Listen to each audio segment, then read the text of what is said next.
Okay, lastly, I have one for the little children, my youngins. If I ever was able to talk to you when you're actually young. So what you want to do is take these cheesies, right? And so there has to be either Humpty Dumpty or No Frills brand, and then you just leave them in a bowl for a couple of days, and they become really spongy and it's delicious.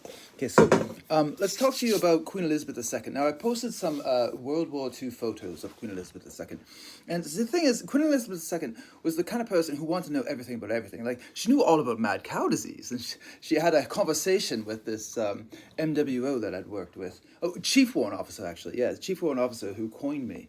Sorry, I'm I'm at a loss here. But when I was working in Calgary, the chief warrant officer actually had sat with the Queen, and anyway, carry on.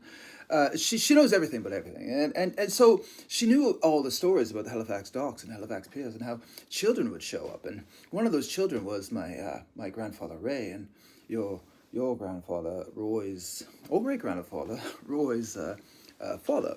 And so Ray was a child under the age of 18, or under the age of conscription at 16. I can't remember. You can look it up if you want to. Anyway, he showed up at the dock, and rank and file, uh, no boots, anything, just kid from Amherst. And he was kicked off the dock, sent back on the bus and sent home, and his name was taken down as somebody who was not abiding by the rules and wasting everyone's time on the Halifax Pier today, Mr. Pettigrew. Do you know what I mean? Back on the bus with ya. Yeah, that sort of thing. Anyway, she would hear these stories, and they're harrowing because children from Canada, enlisting at such a young age to be part of the Royal Navy and Army and such. And she was very, very pleased to hear these stories of such unity within the Dominion of Canada. And so she paid attention to Ray a little bit. And like, you have to understand, no one's special, right? She knows everything about everything. So she knows Ray's story. She knew Ray's story, but she did know Ray's story, how he was kicked off the dock and sent back on the bus and became a boxer and then, became a drunk. And then his... But she paid attention to Ray, and that's the fucking issue. She looked at Ray, and when you look at the Pettigrew, she's like, "What is this? A Pettigrew, a child?"